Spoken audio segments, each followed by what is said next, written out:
Welcome to the Women Living Well After 50 podcast. I'm Sulon Carrick and I'm passionate about inspiring, motivating, supporting and informing women over 50 to embrace this exciting time of life. Health and wellness in mind, body and spirit are the foundations for living well, but there is so much more to a life well lived. Each week, through conversations with my guests, I'll be presenting topics that will help us all to live well and enjoy life. So join me as we discover new ways to become women living well after 50. Are you ready to start living? What are you waiting for? Let's get started. Thanks for joining me for another Women Living Well After 50 podcast. Now, today I want to talk about a topic that I think is relevant to all women, and especially as we age, and that's talking about the pelvic floor and pelvic floor issues that we have and our core strength and what that is. So today my guest is Peta Gillian from Strong Healthy Women, and we're going to be talking about those two issues, what exercises you should be doing with them and what you shouldn't be doing, and just explaining what core strength is and what you can do to improve that. Now, Peta is a qualified fitness and lifestyle professional who's passionate about helping women 50 plus reinvent what it means to age through the love of movement to live energized and ageless lives. She's an international best-selling author and has been invited to share her expertise in the transformation of women 50 plus in print and digital media. Peta's online programs have been recognised as the winner of the Healthcare and Fitness Small Business Awards and a finalist in the Australian Fitness Industry Awards. Peta herself has overcome many life's obstacles and is a self-love expert and embraces learning and practicing life every day. So let's go and join the conversation. Welcome, Peta. Thanks so much for joining us today on the Women Living Well podcast. It's lovely to have you here again. Thanks, Sue. Lovely to be here. I'm excited for today's topic, that's for sure. Yeah, me too. Now, previously we talked about your 10 steps to conquering your goals, and recently a very popular episode was, Are You on the Slippery Slope? And that really had us all thinking about how our bodies change in subtle ways, and then suddenly we can't seem to do the things that we could normally do before. So that was very popular, and I'd encourage everyone to go back and look at that episode as well. Now, today I want to chat about a topic that for me is fundamental to having a strong body, and that's core strength. Now, whenever you go to a trainer or a group class or something, you hear them say, engage your core, hold your core in, do this, do that. It's all about the core. But what does that actually mean? And what is the core? Yeah, it's interesting because what happens is we think the core is that those abdominal muscles, you see those photos of people with the six pack. And it really isn't the core muscles. So if you think about your body and your whole torso, so take away your arms and your legs, that's pretty much what your core is. So it is a group of muscles.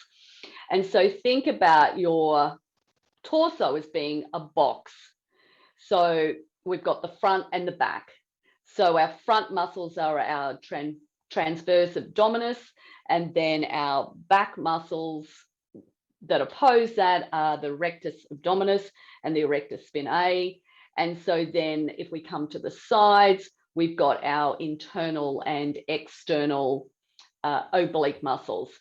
There are some minor muscles that are included in our core set of muscles, and that's our back muscles like the latissimus dorsi, the trapezius, and then also our gluteus maximus, which is our glute muscles. So they are part of those core group of muscles. But the most important muscle is this pelvic floor, which is made up of 3 different muscles, which are our bladder, our bowels, and our uterus. So if you put your thumbs together and then your your pointer fingers, if you put those two together, you make sort of like a diamond. If you think about that as being your pelvic floor muscles, this is the bottom part or the end of those group of muscles when it comes to your core. So, and this is the one muscle, or the group of muscles, this pelvic floor muscles, can actually be the ones that can cause us some concern as we're aging, because the statistics show that 1 in 3 Australian women actually have pelvic floor issues.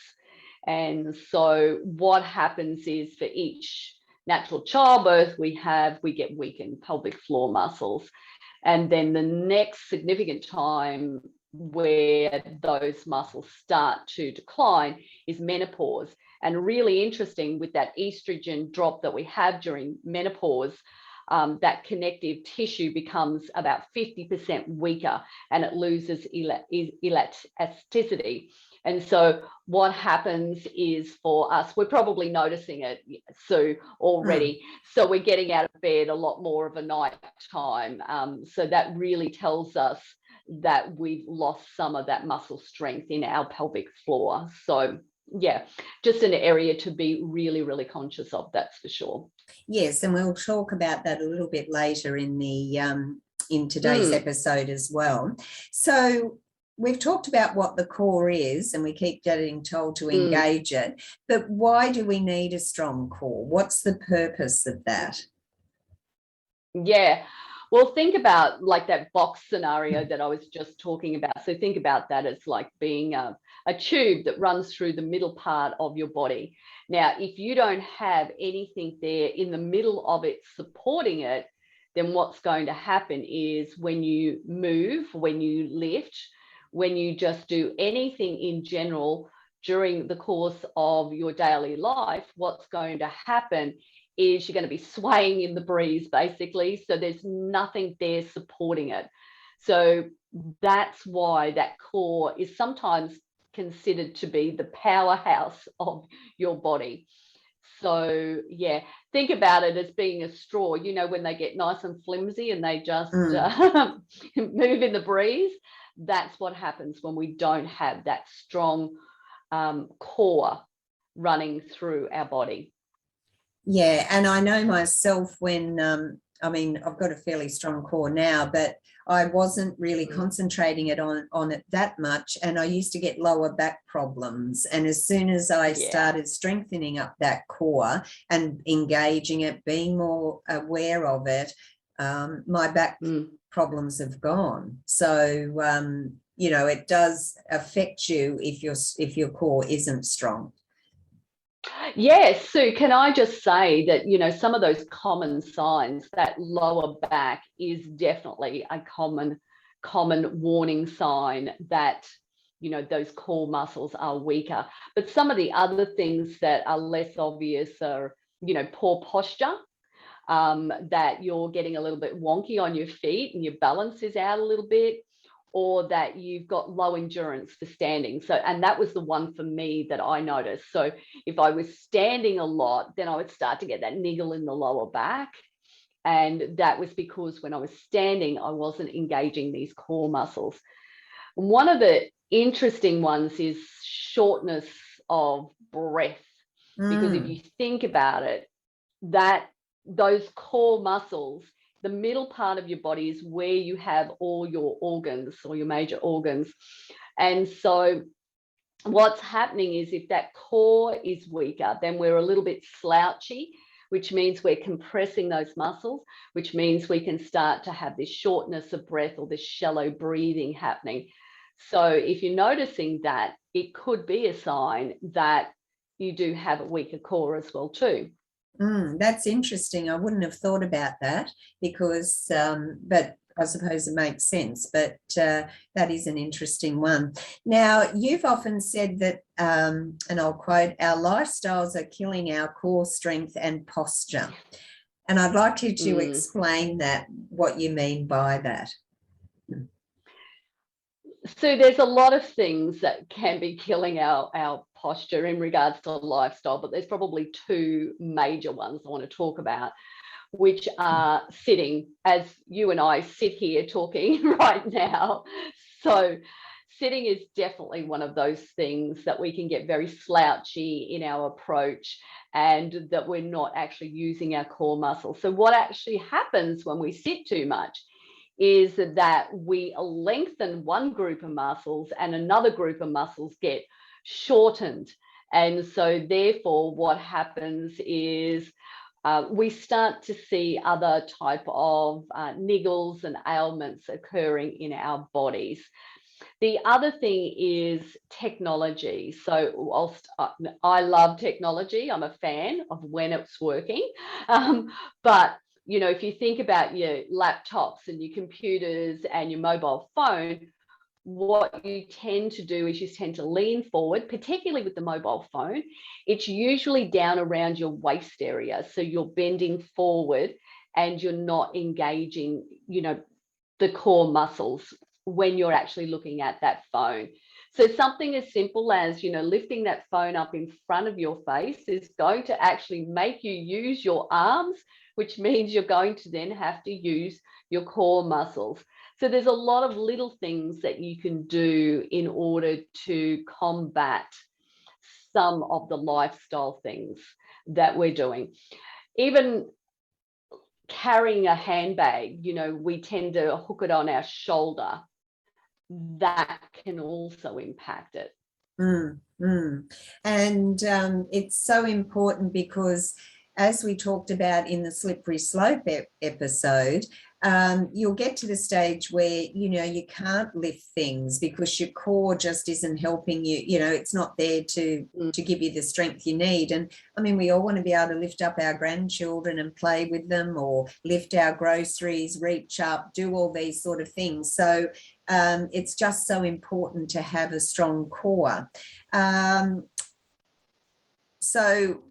And the posture as well. And it doesn't really mean that, you know, if you're all hunched over, it doesn't mean that you can't improve it, can it? I mean, it takes a little bit of work, but you can improve it, can't you?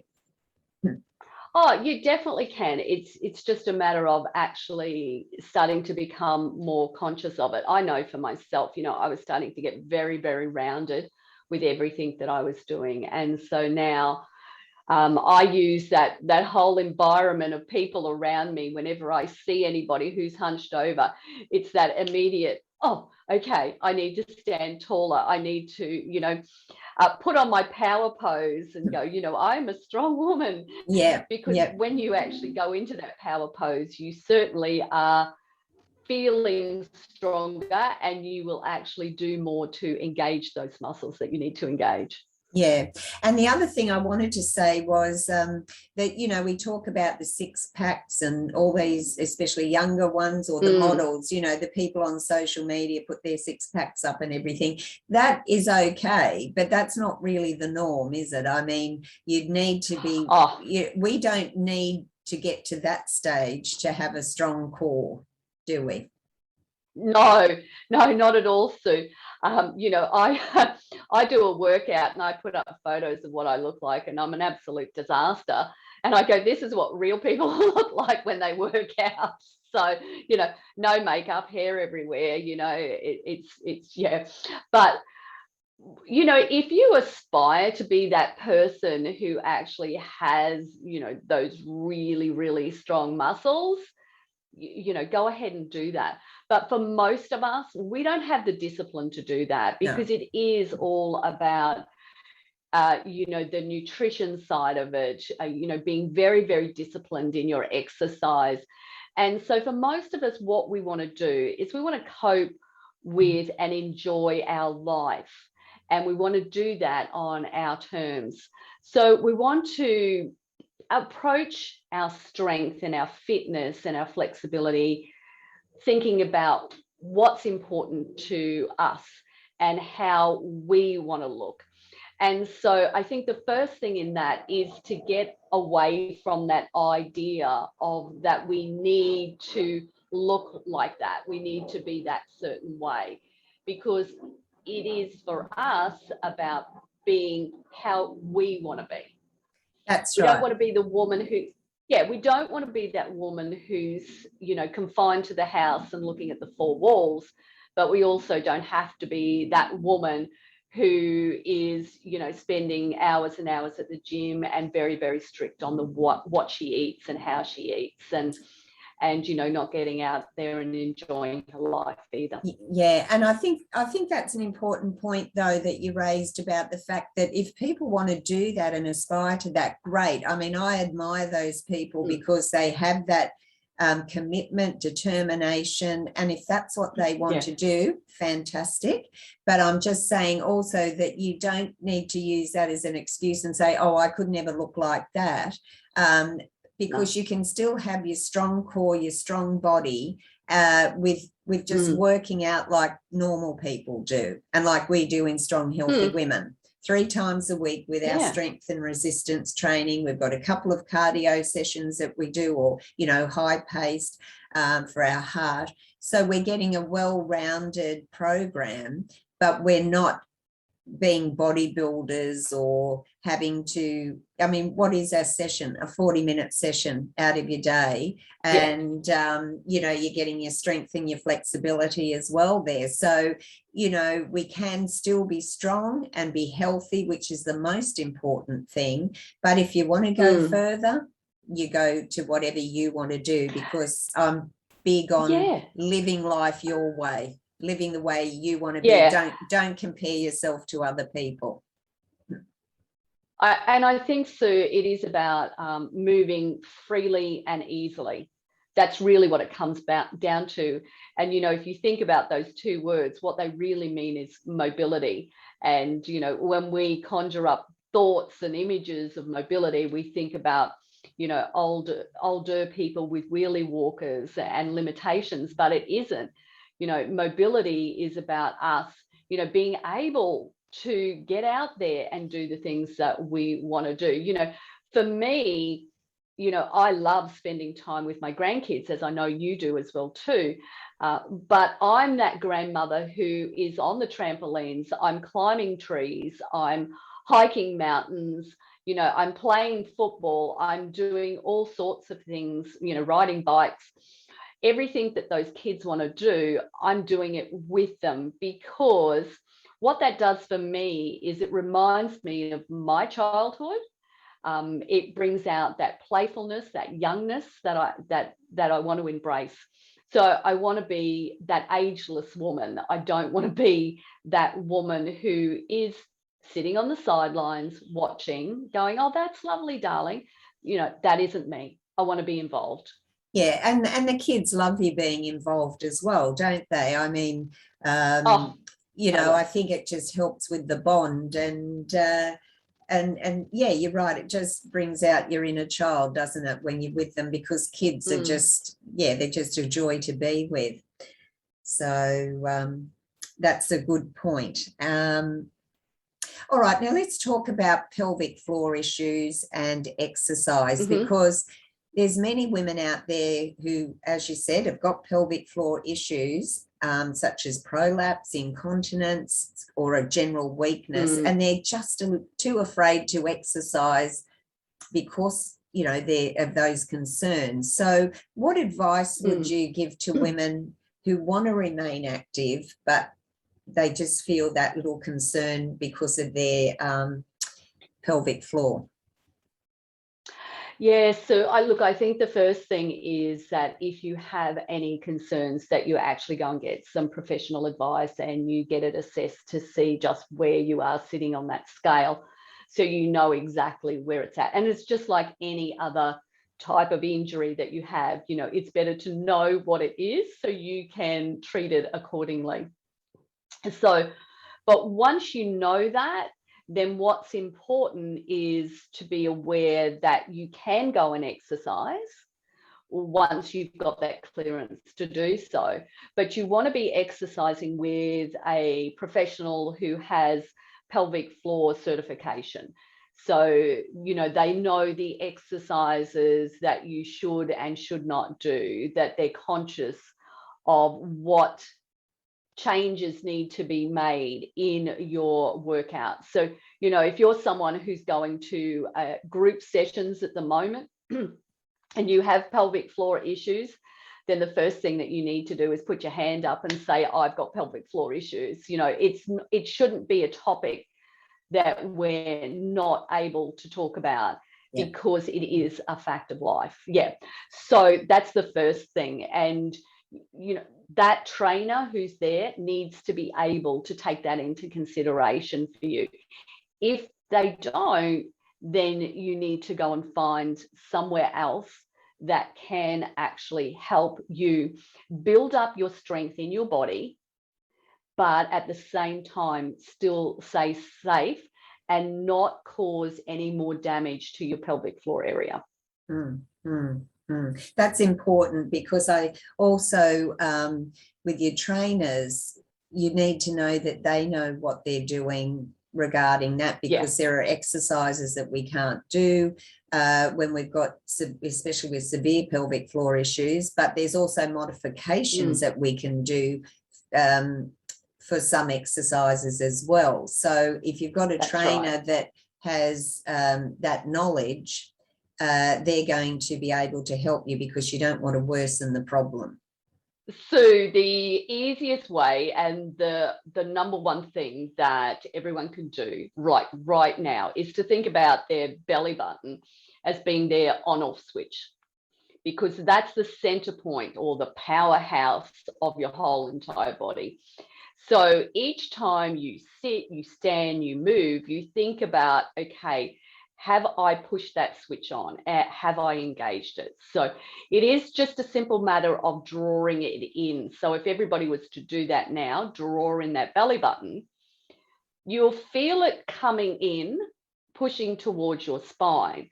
But what you'll also be aware of is, like, I'm doing it with you now, what you'll also be aware of is that you can still talk, you can still breathe, you can still do everything else. So it is such a simple technique to be able to learn to do.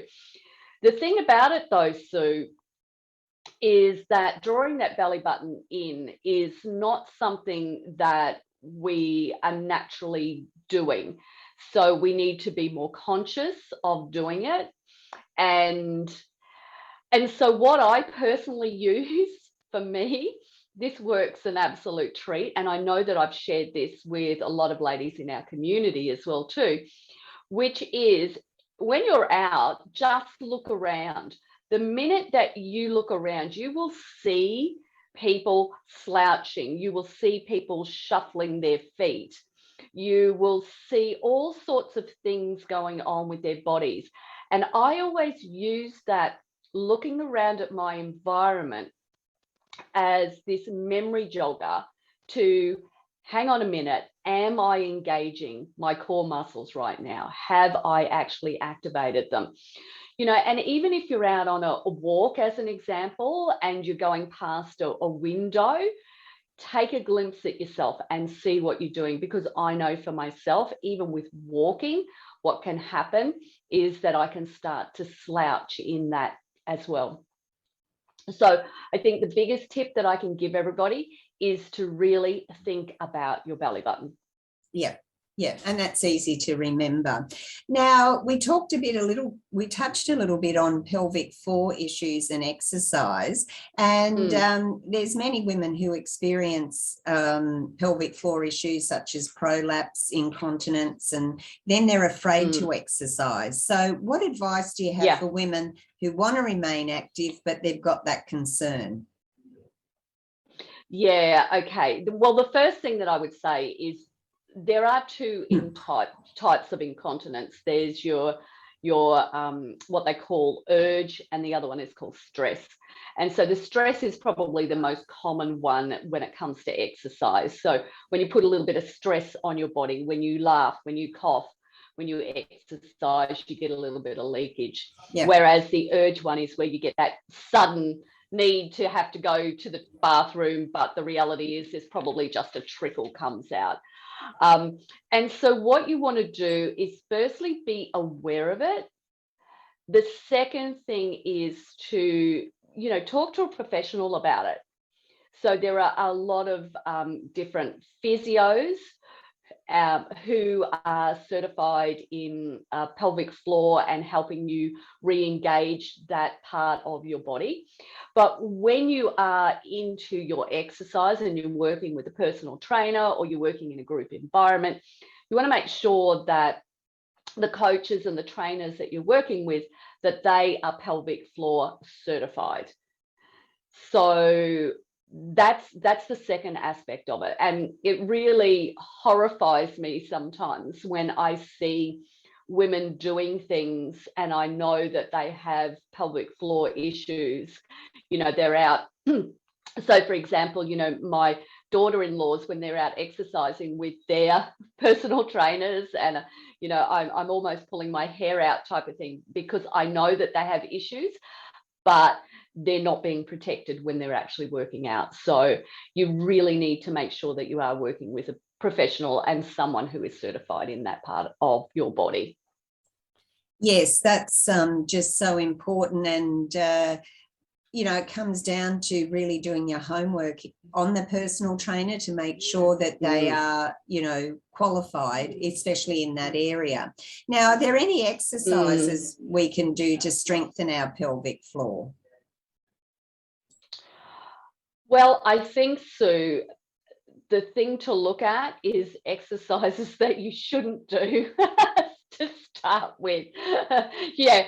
Okay. So, yeah, let's talk about a squat, because everybody gets told, let's squat, let's squat. Well, you know what? If you've got really severe pelvic floor issues, the squat is one thing that you shouldn't be doing, or you should have a modification of that squat. So there is different exercises you can do, as you alluded to. So a bridge is a far better exercise to do over a squat when it comes to engaging your glute muscles, but also engaging your core muscles at the same time. So things you should avoid are heavy lifting, like really heavy lifting. You want to make sure that you are exhaling on your effort if you are someone who is lifting weights. So when you want to make sure that you're in supported positions. So that's what I'm talking about when I'm comparing the squat with the bridge. Making sure that you keep your feet in the right position. So one of the simple things you can do with a squat is to bring your feet closer together, which means you won't squat as low, but it does mean that you're more conscious of engaging pelvic floor. Or the other option is to go to single leg movements, which is to go to a lunge. And of course, then, because we are aging, we have to also think about probably knees and hips. So when it comes to lunges, so you probably want to opt for a reverse lunge rather than a forward lunge. So there's just so much to think about. The other thing is make sure that you get your rest in between sets so that you can become more conscious in your movements. And also being aware that if you are injured or you are fatigued, because that's when you can not be consciously engaging in the exercises that you want to do. So I've written a few things down, like exercise-wise that we shouldn't be doing: V-sits, sit-ups, deadlifts, squats, jumps, even yoga, because there is a lot of movement where the pelvic floor won't be engaged, plank style exercises, wide legs, which I've already mentioned, tricep dips, lat pull downs, which is another one, leg presses, and double leg lowers. And we really should avoid medicine balls and kettlebells. Now, in saying that, if you actually only have mild pelvic floor issues, then you can still do these exercises, but you need to be conscious of engaging your pelvic floor when you're exercising, and that you are working with someone who is going to keep you nice and safe while you're doing those things. So a bridge, as I said, is a great exercise. The bird dog is another great exercise. And they're two things that I'm going to go into in a lot of detail when we do our Stronger Core, Stronger Body challenge, which is coming up on the 20th of September. So not that far away now. So it's a 5-day challenge, and I really take you through all aspects of engaging those core muscles. And that's actually what I was going to talk about next, because I was going to say, well, you know, you ran through quite a few exercises that we shouldn't be doing, or at least doing, you know, there are some of those exercises that perhaps you can do a modified version of, but a trainer would be able to help you with that. But if you've got the pelvic floor issues, if you've got the core problems at the moment, you've got a challenge coming up that goes over 5 days, and I've done it. So it really goes into everything in more detail than what we've talked about today. So can you give us would you like to talk a little bit about that and what people can expect? Yeah. Sure. So it goes for 5 days. As I said, it starts on Monday, the 20th of September. And so we're doing it in a closed Facebook group. So you get to come in and experience it with me. You can ask any questions you want at that point as well too. So there's a Q&A. There's also some learning aspects of it. So I talk about different topics. So day 1 is becoming core aware. Day 2 is your core and pelvic floor. So really drilling into some of the things that we've talked about today. Then going into all the exercises you should avoid and why you should avoid them, why it is more than a waste, and then how to actually totally power up your core. So that's what we'll do over the 5 days. We will do an exercise session every morning at 6:30 a.m. So that's always fun. So you just, you know, put it on your calendar, and, you know, each time I've done it, we've had some amazing results, you know, from ladies who started on day 1 and to day 5 just to see what they could do is fantastic. And I love seeing the progression over the 5 days. So it doesn't take long to become more conscious about what you're doing and how you're exercising. And it also gives you that opportunity to create more of a routine when it comes to exercise as well too. So what you're going to get is we've got personal coaching and support. You're going to get your Stronger Core, Stronger Body Challenge guide, your worksheets, and each day we have that daily review. I've also got bonuses in there, which I've got a guide that I've designed, which is Amazing Abs and Core. So you'll get access to that. You're going to get your Power Up Core live. And there's just an amazing group of supportive women that are going to be in there as well too. So it's definitely something that is worthwhile doing if you find that you are struggling to even get into a routine of exercise, or if you want to be aware of building a stronger body. Because when we have that stronger body, it means that we age better, and we want to do that. So we want to be able to do all those things that we love and enjoy with all those people that we love and enjoy spending time with. Well, that sounds good. So I'll put all the link to more information in the show notes. So before we leave today, is there anything else that you'd like to, maybe a tip of the day or something that you'd like to share with us about living well? Oh, yeah, putting me on the spot there. Living well. I think so. The most important thing is to create routines, but know that those routines need to have flexibility in them. So it's an interesting topic, creating a routine, but having flexibility, because life happens and we've got to be able to accommodate when life happens. And you've seen this firsthand in our community with one of our other ladies who all of a sudden she's had to start helping out with her grandchildren. And so how she's maneuvered and changed around her routine so that she could still keep exercising. So yeah, create a routine of doing. That sounds good. And also it's probably pertinent for people who are in lockdown at the moment, because, you know, I think having a routine is so important. because otherwise one day just falls into the next, and that's when you start getting down. So look, that's been great having you join us. Yeah. So I don't know if you've got any tips on lockdown for us. Well, I actually did a live the other day, and there were 3 tips that I gave. So if it's okay, I'll just share those. It's just to move. So it doesn't matter what that moving is, just get it done. So even if it's waving your arms around like a crazy person, it doesn't matter, because when you move, you will change the energy flow in your body, and it will have you feeling a lot better. What happens is then you've got that blood pumping to your brain, which means you're not staying in those thought patterns that you're already sitting in. The other thing is to connect. Now, I like to think about connect as being 3 things.